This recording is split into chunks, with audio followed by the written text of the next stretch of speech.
Hello friends, Bollywood latest blockbuster Chhaava movie Telugu version ఈరోజు గ్రాండ్గా release అయింది. 2 తెలుగు రాష్ట్రాల్లో 550 థియేటర్స్లో రిలీజ్ అయింది. తెలుగు వర్షన్కి సంబంధించి మూవీ ఎలా ఉంది, తెలుగు ఆడియన్స్ను ఆకట్టుకుంటుందా లేదా, ప్లస్ ఏంటి మైనస్ ఏంటి, డబ్బింగ్ సెట్ అయిందా లేదా, తెలుగు ఆడియన్స్ను చావా మూవీ మెప్పించిందా లేదా అనేది మన రివ్యూలో మాట్లాడదాం. మన ఛానల్ నచ్చితే సబ్స్క్రైబ్ చేయండి, లైక్ చేయండి, సపోర్ట్ చేయండి. ఈరోజు ఉదయం తెలుగు వర్షన్ గ్రాండ్గా రిలీజ్ అయింది. నేను 11 సంధ్య 70mm ఆర్టిస్ట్ ఎక్స్ రోడ్లో మూవీ చూడడం జరిగింది. ఆల్మోస్ట్ 70% అయితే థియేటర్ అయితే హౌస్ఫుల్ అయింది. వచ్చిన ఆడియన్స్ కూడా సినిమాను బ్రహ్మాండంగా ఎంజాయ్ చేస్తున్నారు. ఎమోషనల్గా కూడా ఆడియన్స్లో సినిమా ఫీలింగ్ కానొచ్చింది. సినిమా మౌత్ టాక్ తోటి ఈవినింగ్ షోలకు కూడా హౌస్ఫుల్ అయ్యే అవకాశం ఉంది. మార్నింగే 70% అంటే సాలిడ్ సినిమా 2 తెలుగు రాష్ట్రాల్లో ఆడే అవకాశం ఉంది. మంచి ప్రమోట్ చేస్తే ఈ మూవీ అనిపించింది. ఇక చావా మూవీ కంటెంట్ విషయం చాలా బ్రహ్మాండంగా అనిపించింది. మత మార్పిడి, రాజ్యాలను చేజిక్కించుకోవడం, వెన్నుపోటు, ఈ 3 కాన్సెప్ట్ తోటి డైరెక్టర్ తీసిన విధానం చాలా బ్రహ్మాండంగా అనిపించింది. బిగినింగ్ స్టార్టింగ్ అయినప్పుడు కూడా ఛత్రపతి శివాజీ చనిపోయాడని తెలుసుకున్న ఔరంగజేబు ఎలాగైనా ఇంకా నాకు ఎదురే లేదు, మరాఠా సామ్రాజ్యం మొత్తం నా వశం అవుతుంది, మత మార్పిడి చేయొచ్చని యుద్ధానికి సిద్ధమవుతాడు ఔరంగజేబు. ఆ ఛత్రపతి శివాజీ మరణం తర్వాత మరాఠా సామ్రాజ్యాన్ని తన పెద్ద కొడుకు శంభాజీ ఎలా పరిపాలించాడు, ఒకవైపు సామ్రాజ్యాన్ని చేజిక్కించుకోవాలనుకుంటున్న ఔరంగజేబు యుద్ధానికి వచ్చినప్పుడు ఎలా తిప్పికొట్టాడు, తన తండ్రి స్థాపించిన సామ్రాజ్యం మత మార్పిడి జరగకుండా పేదలకు మంచి చేసే విధంగా తన సామ్రాజ్యాన్ని ఎలా పరిపాలించాడు, ఎన్ని యుద్ధాలు చేశాడు, తన మరాఠా సామ్రాజ్యాన్ని ఎలా నిలుపుకున్నాడు శంభాజీ మహారాజ్ అనేది కాన్సెప్ట్.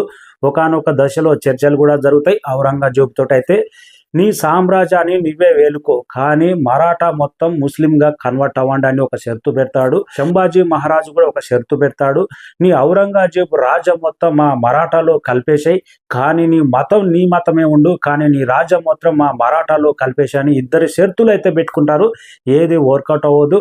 ఫైనల్గా అయితే వారు ఎలా జరిగింది, యుద్ధాలు ఎలా జరిగింది, ఎవరికెవరు లాస్ట్ వరకు ఏంటి అనేది కాన్సెప్ట్ మాత్రం అదిరిపోయింది. ఇంకా ఈ మత మార్పిడి ఉన్నా కానీ ఫైనల్ అయితే వెన్నుపోటు అనేది ఒక కాన్సెప్ట్, ఒక చరిత్ర ఉంది. ఎదురుగా వచ్చే శత్రువు కన్నా పక్కనే ఉన్న వెన్నుపోటు చాలా ప్రమాదకరం అనే కాన్సెప్ట్ కూడా దీంట్లో తీసుకున్నాడు. బాహుబలిలో అయినా కానీ అదే వెన్నుపోటు దెబ్బకు ఎవరైనా బలి అవ్వాల్సిందే. దీంట్లో కూడా శంభాజీ మహారాజు ఎన్నో యుద్ధాలు చేసి గెలిచినా కానీ వెన్నుపోటుకు బందీ అయ్యి తన ప్రాణమే లాస్ట్కి ఇవ్వాల్సి వస్తుంది. అక్కడ కూడా చాలా బ్రహ్మాండంగా అనిపించింది. తన తండ్రి వేసిన బాటలో, తన తండ్రి స్థాపించిన హిందుత్వంలో తన ప్రాణాలను అయినా వదిలేస్తాను కానీ ఎన్ని హింసలు పెట్టినా, ఎంత క్రూరాతి క్రూరమైన ఈనించినా కానీ మతం మార్పిడి అనేది చేయదు. ఫైనల్ కూడా డైలాగ్ ఒకటి బాగుంటుంది. ఒక శంభాజీ ఒక శివాజీ చనిపోతే 100 మంది పుడతారు, ఔరంగజేబు నీవు ఇట్లా చనిపోతే ఇదే నీ సామ్రాజ్యానికి పతనం, ఇదే నీ సామ్రాజ్యం కూలిపోతుందన్న డైలాగులు కూడా చాలా బ్రహ్మాండంగా ఉన్నాయి. తెలుగులో కూడా చాలా బాగా ఆకట్టుకుంటాయి. ఇక ఈ కాన్సెప్ట్ మాత్రం అదిరిపోయింది. ఒకటి భాగం అయితే చాలా బ్రహ్మాండంగా అనిపించింది. రష్మిక క్యారెక్టర్ కానీ, మరాఠా సామ్రాజ్యం ఎలా ఉంది, అక్కడ కట్టుబాట్లు ఏంటి, వాళ్ళ హిందుత్వాన్ని ఎంత గొప్పగా ప్రేమించాడు శివాజీ, ఆ దేవాలయాలు ఏంటి, వాళ్ళ కట్టుబొట్టు ఏంటి, చాలా బ్రహ్మాండంగా చూపెట్టాడు. ఇంటర్వెల్ నుంచి ఇంకా సెకండ్ హాఫ్ అయితే ఎమోషనల్గా అదిరిపోతుంది. వార్ సీన్స్ అయితే పర్వాలేదు. మనకు తెలుగు ఆడియన్స్కి అయితే ఆల్రెడీ బాహుబలి, మొగధీర ఇలాంటి మన రాజమౌళి చూసాం కదా, భారీ వార్ సీన్స్ అయితే ఆ రేంజ్లో ఊహించుకుంటే కొద్దిగా డిసప్పాయింట్ అవుతాం.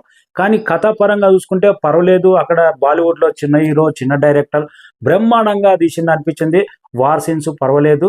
మెయిన్ కాన్సెప్ట్ అయితే ఛత్రపతి శివాజీ చనిపోయిన తర్వాత ఆ సామ్రాజ్యాన్ని శంభాజీ మహారాజు శివాజీ పెద్ద కొడుకు ఎలా కాపాడుకున్నాడు, మొఘలుల చక్రవర్తి అయిన ఔరంగజేబుని ఎలా ఎదిరించాడు, లాస్ట్కు తన ప్రాణ త్యాగానికైనా సిద్ధం, కానీ మత మార్పిడి అయితే ఒప్పుకోము, హిందుత్వం అని తన ప్రాణాలు కూడా ఎలా తెగించాడు అనేది కాన్సెప్ట్. ఇంకా కొన్ని బందీగా అయినప్పుడు కూడా కొన్ని ఫైట్లు, వార్ సీన్లు అయితే చాలా బ్రహ్మాండంగా అనిపించింది. లయన్ తోటి అయితే ఒకసారి ఆ బోన్లో దుక్కినప్పుడు కూడా ఆ ఫైట్ కూడా గూస్ బంప్స్. థియేటర్లో అయితే అరుపులు చాలా సూపర్గా అనిపించింది.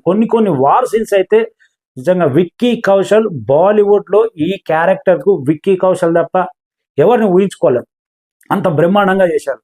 తెలుగులో చాలా మంది ఉన్నారు, కానీ బాలీవుడ్లో ఈ ఛత్రపతి సంభాజీ క్యారెక్టర్కి అయితే వన్ అండ్ ఓన్లీ విక్కీ కౌశలే అంత పర్ఫెక్ట్గా సెట్ అయ్యాడేమో. తన వాయిస్ హిందీలో చూసినప్పుడు వాయిస్ కానీ తన హావభావాలు కానీ బ్రహ్మాండంగా అనిపించింది. తెలుగులో కూడా డబ్బింగ్ కూడా పర్వాలేదు అనిపించింది. సాలిడ్ ఇంపాక్ట్ అయితే ఇస్తుంది. తెలుగులో మాత్రం ఎక్కడ డిసప్పాయింట్ చేయదు మూవీ మాత్రం. మనకు తెలుగు ఆడియన్స్కు కొంచెం డిసప్పాయింట్ ఏంటంటే ఇదే చెప్పిన కదా, రాజమౌళి వార్ సీన్స్ అవన్నీ గొప్పగా చూసిన తర్వాత ఇది కొద్దిగా ఆ రేంజ్లో ఆనదేమో అనిపిస్తుంది.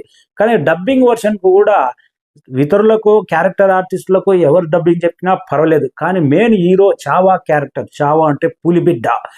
పులి అంటే ఎవరు? ఛత్రపతి మరాఠా యోధుడు శివాజీ. శివాజీ కొడుకే చావా. చావా అంటే మరాఠాలో పులిబిడ్డ అన్న అర్థం. ఇంకా సంభాజీ క్యారెక్టర్కు ఎవరన్నా పేరున్న హీరో, ఒక స్టార్ హీరో డబ్బింగ్ చెప్పినుంటే, మంచి ప్రమోషన్ చేసి సినిమా రిలీజ్ చేసినుంటే సినిమా మాత్రం మార్నింగ్ షోల నుంచే ఊపు అందుకుంటున్న ఒక రేంజ్లో హిట్ అవుతుంది సినిమా. ఇప్పుడైనా మౌత్ టాక్ తోటి బాగుంది అన్న కాన్సెప్టే కానీ బయటకు వచ్చిన ఆడియన్స్ సినిమా బాగలేదు డిసప్పాయింట్ అనేది ఏ ఒక్క నుంచిగా అంటలేదు. థియేటర్లో చూస్తున్నంతసేపు ఆడియన్స్ కూడా చాలా బాగా ఎంజాయ్ చేశారు. లాస్ట్లో అయితే రష్మిక మందన ఏ సినిమా చేసినా కానీ బ్లాక్ బస్టరే. మన హ్యానిమల్ అయినా కానీ, పుష్ప అయినా కానీ, లేటెస్ట్గా చావ్ అయినా కానీ, నిజంగా ఛత్రపతి సంభాజీ మహారాజు భార్య క్యారెక్టర్కి అయితే అదిరిపోయింది. అసలు ఎంత ముద్దుగా ఉన్నారంటే వీళ్ళు థియేటర్లో ఇద్దరు. విక్కీ కౌశల్ కూడా అంత బ్రహ్మాండంగా సెట్ అయ్యాడు. ఇంకా రష్మి కూడా అంత బ్రహ్మాండంగా సెట్ అయింది. సూపర్గా అనిపించింది ఆ జోడీ అయితే. నిజంగా ఆ కాలంలో జరిగింది కొన్ని కల్పితాలు ఉంటాయి, రియల్ ఉన్నట్టు ఎవరు తీయడు. ఎందుకంటే 400 సంవత్సరాల క్రితం జరిగిన స్టోరీ మనకు పేపర్ మీద ఏం లేదు, కొన్ని ఊహించి రాసడం ఆలో ఇలా జరిగిందంట అనేది. కొన్ని సీన్స్ అయితే వాళ్ళిద్దరి మధ్య వచ్చే సీన్స్ అయితే నిజంగా ఇలా జరిగినాయి అనేది ఆ ఊహలోకి తీసుకెళ్తుంది. చాలా బ్రహ్మాండంగా ఉంది. తన భార్యని ఎంత గొప్పగా ప్రేమిస్తాడు, తన భార్యకి ఎంత విలువ ఇస్తాడు అనేది దీంట్లో కాన్సెప్ట్ కూడా చాలా బాగుంది. ఫైనల్గా మాత్రం అందరు ఎమోషనల్గా కంటతడి పెట్టాల్సిందే. థియేటర్లో మాత్రం నాకైతే సాలిడ్గా ఇంపాక్ట్ ఇస్తుంది. ఎమోషనల్గా లాస్ట్ 20 నిమిషాలు అయితే ఎమోషనల్గా కుదిపేసింది. అందరు ఎక్స్పెక్ట్ చేసింది ఎన్టీఆర్ డబ్బింగ్ చెప్తాడు, స్టార్ హీరో రామ్ చరణ్ చెప్తాడు, ఇంకో హీరో చెప్తాడు అని ఎక్స్పెక్ట్ చేశారు. ఆ డబ్బింగ్ వర్షన్ అనేది హిందీలో విక్కీ కౌశల్ చెప్పిన డబ్బింగ్ కంపేర్ చేస్తే తెలుగు వర్షన్ విక్కీ కౌశల్కు డబ్బింగ్ అంత సూటబుల్ కాలేదు. కానీ బాగలేదు, దొబ్బింది అని చెత్త మాటలు అయితే చెప్పను, పర్వాలేదు బాగుంది. కానీ ఆ రేంజ్లో ఊహించుకుంటే అంత అనిపించలేదు. కాన్సెప్ట్ అదిరిపోతుంది. తండ్రి చనిపోయిన తర్వాత సామ్రాజ్యాన్ని చేజిక్కించుకోవాలనుకున్న ఔరంగజేబ్ మొఘల్ చక్రవర్తి తన కొడుకు ఆ సామ్రాజ్యాన్ని ఎలా కాపాడుకున్నాడు, వాళ్ళతోటి ఎలా యుద్ధం చేశాడు అనేది కాన్సెప్ట్. ఎన్ని యుద్ధాలు వస్తాయి, తన సామ్రాజ్యమేమో హిందూ, వాళ్ళ సామ్రాజ్యమేమో ముస్లిం మతం. ఇంకా ఈ రెండు డి అంటే ప్రాణ త్యాగానికైనా సిద్ధం. మత మార్పిడి అనేది ఉండదు. ఈ మధ్యకాలంలో మత మార్పిడి క్రిస్టియన్గా చాలా వరకు జరుగుతున్నాయి. కానీ ఈ సినిమా చూసిన తర్వాత హిందూగానే జీవిస్తాడు, పక్కా నేను హిందువుననే గొప్పగా చెప్పుకుంటాడు. ఆనాడు హిందుత్వం కోసం ఇంత పోరాటం జరిగిందా, ఇంత ప్రాణత్యాగం జరిగిందా అనేది కూడా మూవీ చూసిన తర్వాత మళ్ళీ హిందూ ఏ మతంలోకి కన్వర్ట్ కాడు, 100% గ్యారంటీ. ఆ రేంజ్లో ఇంపాక్ట్ లాస్ట్ విక్కీ కౌశల్ నట విశ్వరూపమే. తన ప్రాణ త్యాగానికైనా సిద్ధం, హిందువుగానే చనిపోతా అనే కాన్సెప్ట్ అదిరిపోయింది. అయితే బాగా అనిపించింది సినిమా. తెలుగు వర్షన్స్ కూడా పర్వాలేదు, బాగా అనిపించింది. ఒకటే డిసప్పాయింట్, స్టార్ హీరో డబ్బింగ్ చెప్పినుంటే బాగుంటుండే. ఎన్టీఆర్ చెప్తే ఇంకా దీని రేంజే వేరేలాగా ఉంటుండే.